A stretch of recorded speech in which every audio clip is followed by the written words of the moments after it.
Mahabharat competitive academy YouTube channel వీక్షిస్తున్న అభ్యర్థులకు మిత్రులకు స్వాగతం.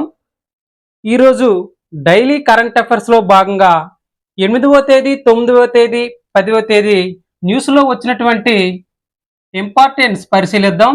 8వ తేదీ 9వ తేదీ 10వ తేదీ ఈ 3 రోజుల్లో వచ్చినటువంటి కాంపిటేటివ్ పర్పస్లో వచ్చినటువంటి ఇన్ఫర్మేషన్ని పరిశీలిద్దాం. రిజర్వ్ బ్యాంక్ రెపో రేట్ను 6.5 చేసిన RBI. Reserve bank of India వరుసగా 8వ ద్వైమాసిక పరపతి విధాన కమిటీ సమావేశంలో కీలక రేట్లను యథావిధంగా ఉంచిందండి. 2022 మే తదుపరి 250 బేసిస్ పాయింట్ల మేర పెంచి ఎంతండి 250 బేసిస్ పాయింట్లు పెంచి రెపో రేట్లను ఎంత ఉంచిందంటే 6.5% ఉంచిందండి. ఎంతంటే 6.5% ఉంచింది. ఇది మీకు ఎకానమీ సబ్జెక్టులో ఇన్క్లూడ్ అవుతుందండి. అక్కడ ఎక్కువగా ఇలాంటి ప్రశ్నలు రావడం జరుగుతుంది. మీరు దీన్ని పరిశీలించండి. ఇది కరెంట్ అఫైర్స్లో ఇన్క్లూడ్ అవుతుంది, అట్లాగే ఎకానమిక్ సబ్జెక్టులో కూడా ఇన్క్లూడ్ అవుతుంది. ఆర్బీఐ ప్రస్తుత ఆర్థిక సంవత్సరానికి 2024-25 వృద్ధి రేటు అంచనాలను 7% నుంచి 7.2%కి పెంచిందండి.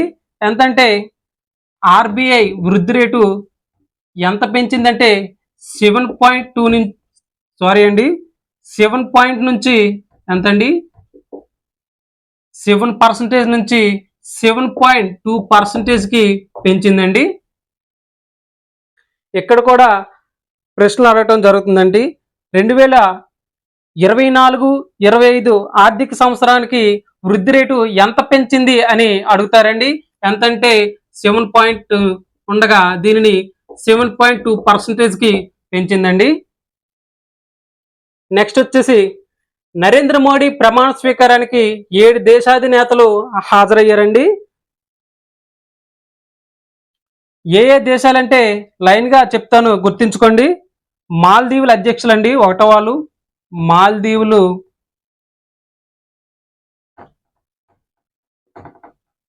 మాల్దీవులండి. మాల్దీవుల దేశం నుంచి ఆ యొక్క అధ్యక్షులు మహమ్మద్ మొయిజీ హాజరయ్యారండి. ఎవరంటే మహమ్మద్ మొయిజీ, ఈయన హాజరయ్యారండి. నెక్స్ట్ వచ్చేసి నేపాల్ దేశం నుంచి నేపాల్ యొక్క ప్రధాని హాజరయ్యారండి. నేపాల్ దేశం యొక్క ప్రధాని హాజరయ్యారండి. ఎవరంటే పుష్పకమాల్ అండి. ఆయన పేరు పుష్పకమాల్ హాజరయ్యారండి. నెక్స్ట్ శ్రీలంక దేశం అండి. శ్రీలంక నుంచి ఆ దేశ అధ్యక్షులు హాజరయ్యారండి. శ్రీలంక అధ్యక్షులు హాజరయ్యారండి. రాణి విక్రమ్ సింఘే అండి. ఆయన పేరు రాణి విక్రమ సింఘే. ఇవి మీరు గుర్తుంచుకోండి పేర్లు, ఆ దేశాలని. నెక్స్ట్ మారిషన్ ప్రధాని కూడా హాజరయ్యారండి. మారిషన్ దేశం యొక్క ప్రధాని కూడా హాజరయ్యారండి. ఆయన పేరు ఏమిటంటే ప్రవీణ్ కుమార్ జగన్నాథ్ అండి. ప్రవీణ్ కుమార్ జగన్నాథ్.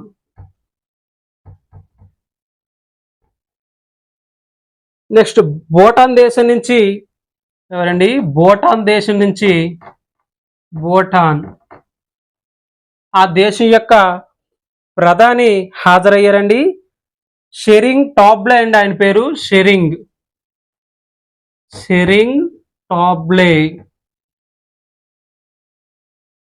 టాబ్గే హాజరయ్యారండి. నెక్స్ట్ బంగ్లాదేశ్ అధ్యక్షులు కూడా హాజరయ్యారండి. ఎవరండి? బంగ్లాదేశ్ అధ్యక్షులు కూడా హాజరయ్యారండి. ఆమె పేరు వచ్చేసి షేక్ హసీనా అండి. షేక్ హసీనా. నెక్స్ట్ సీసెల్స్ ఉపాధ్యక్షులు కూడా వచ్చారండి. ఉపాధ్యక్షులు కూడా వచ్చారండి. ఆయన పేరు అహ్మద్ హఫీజ్ అండి. అహ్మద్ హఫీజ్. ఇలా 7 దేశాల నుంచి నరేంద్ర మోడీ ప్రమాణ స్వీకారానికి హాజరయ్యారండి. ఇవి మీరు ఆ దేశాలు ఏ దేశాలు వచ్చాయి, అట్లాగే ఏ దేశం నుంచి ఏ ప్రముఖులు వచ్చారు, అధ్యక్షులు వచ్చారా, ప్రధానమంత్రులు వచ్చారు, అవి కూడా గుర్తుంచుకోండి. ఎగ్జామ్ పాయింట్ ఆఫ్ లో ఎక్కువగా ఇలాంటి క్వశ్చన్స్ అడుగుతారండి. నెక్స్ట్ కేంద్ర మంత్రివర్గం కూడా ఏర్పాటు అయిందండి. కేంద్ర మంత్రివర్గంలో అతి చిన్న వయస్కుడిగా ఎవరండి? కేంద్ర మంత్రివర్గంలో అతి చిన్న వయస్కుడిగా టీడీపీ నుంచి కింజరాపు రామ్మోహన్ నాయుడు ఎన్నికయ్యారండి. కింజరాపు రామ్మోహన్ నాయుడు గారు అతి చిన్న వయసు ఉన్నటువంటి కేంద్ర మంత్రివర్గాల్లో ఎన్నికయ్యారండి. ఆ తర్వాత అతిపెద్ద వయస్కుడిగా బీహార్ రాష్ట్రం నుంచి, ఏ రాష్ట్రం అండి? బీహార్ రాష్ట్రం నుండి హిందుస్థానీ అవా మోర్చా వ్యవస్థాపకుడైనటువంటి జితన్ రామ్ మ్యాంగి. ఎవరండి ఈయన పేరు?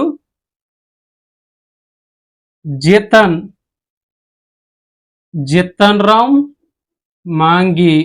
ఈయన కేంద్ర మంత్రివర్గాల్లో అతిపెద్ద వయస్కుడిగా ఉన్నారండి. ఈయనకు వచ్చేసి 76 సంవత్సరాలండి. రామ్మోహన్ నాయుడుకి 36 సంవత్సరాలండి. అతి చిన్న వయస్కుడిగా రామ్మోహన్ నాయుడు గారు ఉన్నారు. అట్లాగే అతిపెద్ద వయస్కుడిగా జితన్ రామ్ మాంగి బీహార్ నుంచి ఎన్నికయ్యారండి. తర్వాత కేంద్ర మంత్రివర్గంలో 7 మహిళలకు ప్రాతినిధ్యం కల్పించారండి. ఎంతమంది మహిళలు అంటే 2024 లోక్సభ ఎన్నికల్లో మహిళలకు ఎంతమంది అంటే 7 మహిళలకు ప్రాతినిధ్యం కల్పించారండి. ఇందులో 5 సహాయ మంత్రుల హోదా, అట్లాగే 2 క్యాబినెట్ హోదా కల్పించారండి. లాస్ట్ గవర్నమెంట్ లో 10 మంది మంత్రులకు ప్రాతినిధ్యం కల్పించారండి. లాస్ట్ గవర్నమెంట్ లో ఎంతంటే 10 మంది మహిళలకు ప్రాతినిధ్యం కల్పించారు. ఈ గవర్నమెంట్ లో ఎంతమందికి కల్పించారంటే 7 మహిళలకు ప్రాతినిధ్యం కల్పించారండి. అందులో 5 సహాయ మంత్రుల హోదా కల్పించారు, అట్లాగే 2 క్యాబినెట్ హోదా కల్పించారు. ఆ ఇద్దరు ఎవరంటే నిర్మలా సీతారామన్ అండి. నిర్మలా సీతారామన్ ఈమెకు క్యాబినెట్ హోదా కల్పించారండి. అట్లాగే అన్నపూర్ణాదేవి ఈమెకు కూడా క్యాబినెట్ హోదా కల్పించారండి. 2 క్యాబినెట్ హోదా, 5 స్వతంత్ర హోదా. ఇలా మన 2024 లోక్సభ ఎన్నికల్లో 7 కేంద్ర మంత్రులుగా మహిళలకు కల్పించారండి. భారత ఫుట్బాల్ కెప్టెన్ సునీల్ ఛేత్రి అంతర్జాతీయ కెరీర్కు వేడుకలు. భారత ఫుట్బాల్ ప్లేయర్ అయినటువంటి సునీల్ ఛేత్రి అంతర్జాతీయ కెరీర్కు వేడుకలు పలికారండి. ఈయన మొట్టమొదటిసారిగా 2005 ఇప్పుడండి 2005లో మొట్టమొదటిసారిగా మ్యాచ్లో పాల్గొన్నాడండి. ఎవరితో అంటే పాకిస్తాన్తో మొట్టమొదటిసారిగా మ్యాచ్లో పాల్గొన్నాడు. ఇక్కడ ఎట్లా బిట్స్ అడుగుతాడంటే సునీల్ ఛేత్రి మొట్టమొదటిసారిగా ఏ సంవత్సరాల్లో పాల్గొన్నాడని అడుగుతారండి. ఎప్పుడంటే 2005లో. అట్లాగే మొట్టమొదటి ఆటను ఏ దేశంతో ఆడారనేసి అడుగుతాడండి. ఏ దేశంతో అంటే పాకిస్తాన్తో ఆడారండి. ఇతని జన్మస్థానం వచ్చేసి సికింద్రాబాద్ అండి. ఇతని జన్మస్థానం సికింద్రాబాద్.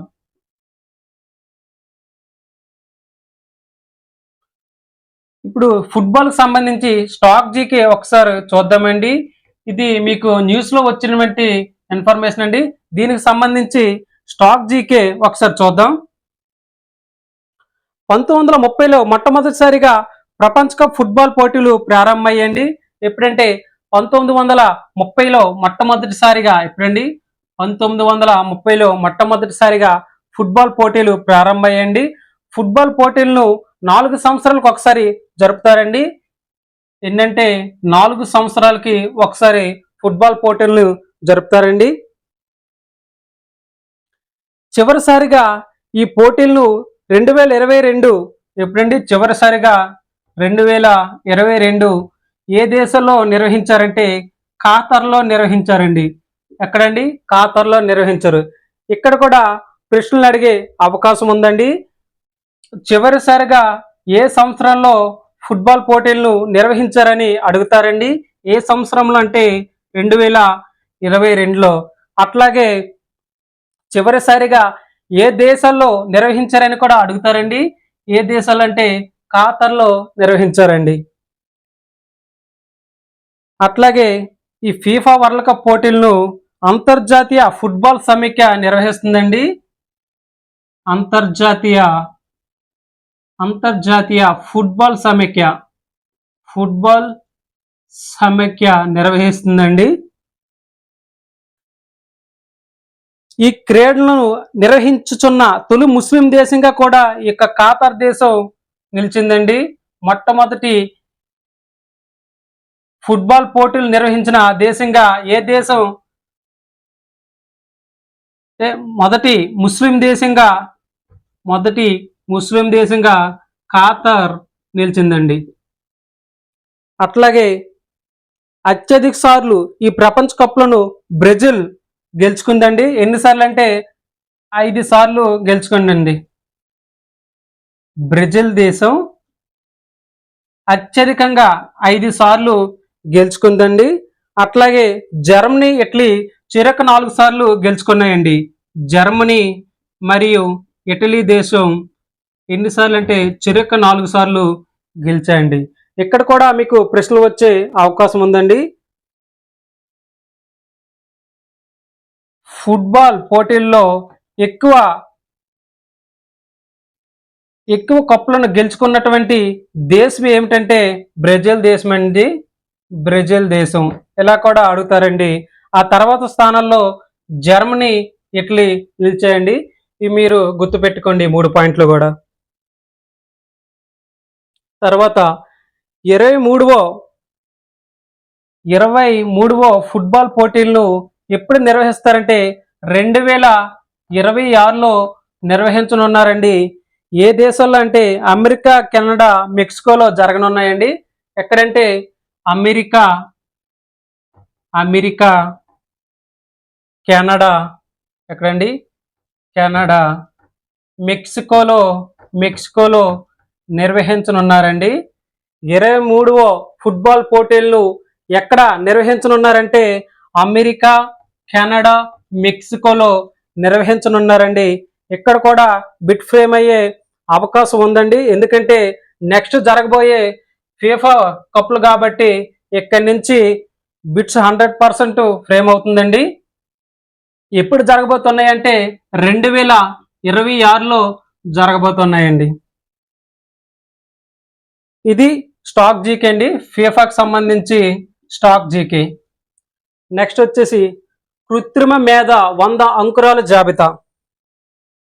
కృత్రిమ మేధ సరికొత్త ఆవిష్కరణ చేసిన 100 అంకురాల జాబితాను విడుదల చేసిందండి. టెక్నాలజీ పైనీర్స్ 2024 పేరిట ప్రపంచ ఆర్థిక వేదిక విడుదల చేసిందండి. ఏమిటంటే టెక్నాలజీ పైనీర్స్. ఏమిటండి? టెక్నాలజీ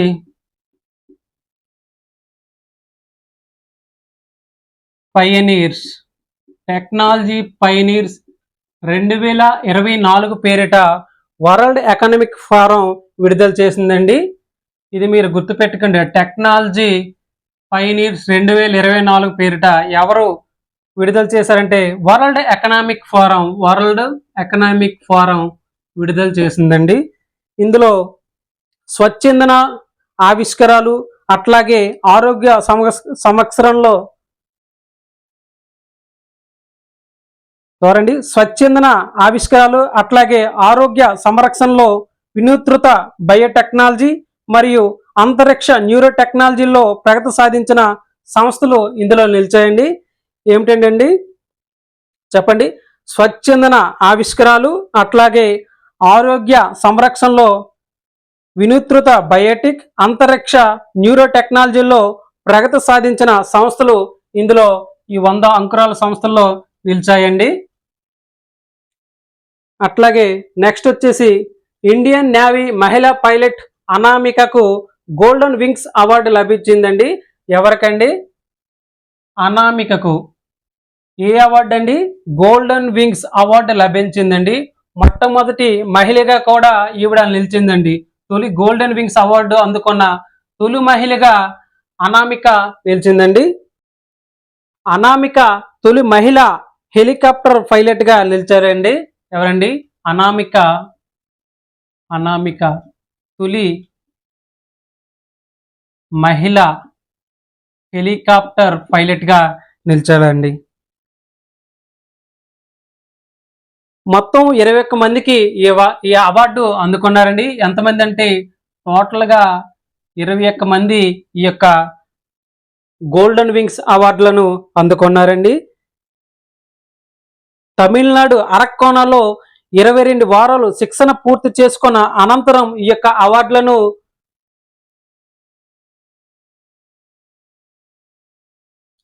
ఎక్కడండి? తమిళనాడు అరక్కోణలో శిక్షణ పూర్తి చేసుకున్న అనంతరం ఈ యొక్క అవార్డులను లభించాయండి. మొత్తం ఏంటంటే టోటల్ గా 21 అవార్డులు లభించాయండి. తూర్పు నౌకదళ అధిపతి అయినటువంటి రాజేష్ పెందాల్కర్ ఎవరండి? తూర్పు నౌకదళ అధిపతి అయినటువంటి రాజేష్ పెందాల్కర్ ఎవరండి? రాజేష్ పెందాల్కర్. ఈయన చేతుల మీదుగా ఈ యొక్క అవార్డులు లభించాయండి. ఎవరండి? రాజేష్ పెందాల్కర్ చేతుల మీదుగా ఈ యొక్క అవార్డులను అందుకున్నారండి. మొట్టమొదటి హెలికాప్టర్ తొలి మహిళగా ఎవరండి? అనామిక నిలిచిందండి. అంతర్జాతీయ క్రికెట్లో 600 సిక్స్లు బాదిన తొలి బ్యాట్స్మెన్ గా భారత్ కెప్టెన్ రోహిత్ శర్మ నిలిచారండి. జూన్ 5న ఐసీసీ టీ20 వరల్డ్ కప్ లో ఎప్పుడండి? జూన్ 5న జరిగినటువంటి ఐసీసీ టీ20 వరల్డ్ కప్ లో ఎవరంటే ఐర్లాండ్ దేశంతో జరిగిన మ్యాచ్ లో ఈ యొక్క ఫీట్ ను సాధించాడండి. సెకండ్ ప్లేస్ లో క్రిస్ గేల్ ఎవరండి? సెకండ్ ప్లేస్ లో క్రిస్ గేల్ ఉన్నాడండి. థర్డ్ ప్లేస్ లో షాహిద్ అఫ్రిద్ ఎవరండి? షాహిద్ అఫ్రిద్ నిలిచారండి. ఫోర్త్ ప్లేస్ లో బ్రాండన్ మెక్కలం ఎవరండి? బ్రాండన్ మెక్కలన్ నిలిచారండి. అంతర్జాతీయ క్రికెట్ లో 600 సిక్స్లు బాదిన తొలి బ్యాట్స్మెన్ గా రోహిత్ శర్మ నిలిచారండి. తర్వాత ప్లేస్ లో క్రిస్ గేల్, థర్డ్ ప్లేస్ లో షాహిద్ అఫ్రిద్, అట్లాగే ఫోర్త్ ప్లేస్ లో బ్రాండన్ మెక్కలం నిలిచారండి. నెక్స్ట్ వచ్చేసి SBI mutual fund assets under management ఏయుఎంలో 10 ట్రిలియన్ మైలురాయిని సాధించిన దేశంలోనే మొదటి ఫండ్ హౌస్ గా చరిత్ర సృష్టించిందండి. చూడండి, 10 ట్రిలియన్ల మైలురాయిని సాధించిన దేశంలోనే మొదటి ఫండ్ హౌస్ గా చరిత్ర సృష్టించిందండి. నెక్స్ట్ వచ్చేసి ఉద్యోగుల స్టేట్ ఇన్సూరెన్స్ కార్పొరేషన్ డైరెక్టర్ గా కమల్ కిషోర్ సోన్ ఎన్నికయ్యారండి. ఎవరండి? ఉద్యోగుల స్టేట్ ఇన్సూరెన్స్ కార్పొరేషన్ డైరెక్టర్ గా కమల్ కిషోర్ సేన్. ఈయన జార్ఖండ్ ఐఏఎస్ క్యాడర్ కు చెందిన వారండి. ఇవి లేటెస్ట్ గా జరిగినటువంటి కరెంట్ అఫైర్స్ కాబట్టి మీరు గుర్తుపెట్టుకోండి. అట్లాగే నెక్స్ట్ వచ్చేసి ప్రపంచ ఆహార భద్రత దినోత్సవం ఎప్పుడంటే జూన్ 7న జరుపుకుంటారండి. జూన్ 7న ప్రపంచ ఆహార భద్రత దినోత్సవాన్ని జరుపుకుంటారండి. 2024లో దీని యొక్క థీమ్ ఏమిటంటే ఆహార భద్రత దీనికోసం సిద్ధం చేయండి. ఏమిటండి? 2024లో దీని యొక్క థీమ్ ఆహార భద్రత, దీనికోసం సిద్ధం చేయండి. ఆహార భద్రత, దీనికోసం సిద్ధం చేయండి. సిద్ధం చేయండి. ఇది 2024లో దీని యొక్క థీమ్ అండి. 2018లో మొట్టమొదటిసారిగా ఐక్యరాజ్య సమితి జనరల్ అసెంబ్లీలో దీనిని స్థాపించారండి. ఎప్పుడంటే 2018లో మొట్టమొదటిసారిగా ఐక్యరాజ్య సమితి జనరల్ అసెంబ్లీలో ప్రపంచ ఆహార భద్రత దినోత్సవం జరుపుకోవాలని మొట్టమొదటిసారిగా 2018లో స్థాపించారండి. మన ఛానల్ని కొత్తగా చూస్తున్న అభ్యర్థులు ఎవరైనా ఉంటే ముందుగా సబ్స్క్రైబ్ చేసుకోండి. అట్లాగే మీ ఫ్రెండ్స్ కానీ మీ రిలేటివ్స్ కానీ ఎవరైనా పోటీ పరీక్షలకు ప్రిపరేషన్ అవుతున్నట్లయితే వారికి షేర్ చేయండి. మన ఛానల్లో డిఎస్సి వారి కోసం ప్రత్యేకంగా మ్యాథమెటిక్స్కి 6వ తరగతి, 7వ తరగతి, 8వ తరగతి, 9వ తరగతి, 10వ తరగతిలో SCERT టెక్స్ట్ బుక్లో ఉన్నటువంటి మ్యాథమెటిక్స్ను త్వరలో మేము వీడియోస్ రూపంలో రూపొందిస్తాం. డిఎస్సి వారు ఎవరైనా ఉంటే మా ఛానల్ని సబ్స్క్రైబ్ చేసుకోండి.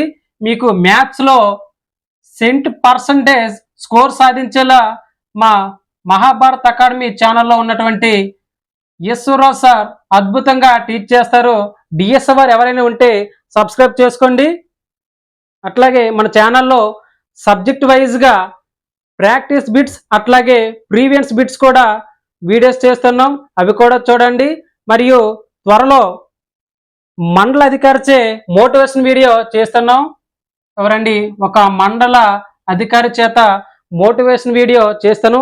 అతని యొక్క అనుభవాలు, అతని జీవితంలో జరిగిన సంఘటనలను, ప్రిపరేషన్ స్ట్రాటజీ కూడా ఈ యొక్క వీడియోలో చేస్తున్నాం. మీరు ఖచ్చితంగా ఎవరైతే పోటీ పరీక్షల్లో నెగ్గాలి, విజేతలుగా నిలవాలని అనుకుంటారో వారు మా ఛానల్ని తప్పకుండా సబ్స్క్రైబ్ చేసుకోండి. మీకు ప్రతి ఒక్క వీడియోలో కూడా ప్రశ్నలు ఎట్లా వస్తున్నాయి, మీకు ఎట్లా ప్రిపరేషన్ అవ్వాలి, అత్యధిక స్కోరింగ్ ఎట్లా చేసుకోవాలి, ఇవన్నీ కూడా మోటివేషన్ వీడియోలో చేస్తాం, అవి కూడా చూసుకోండి. Thank you for watching our videos.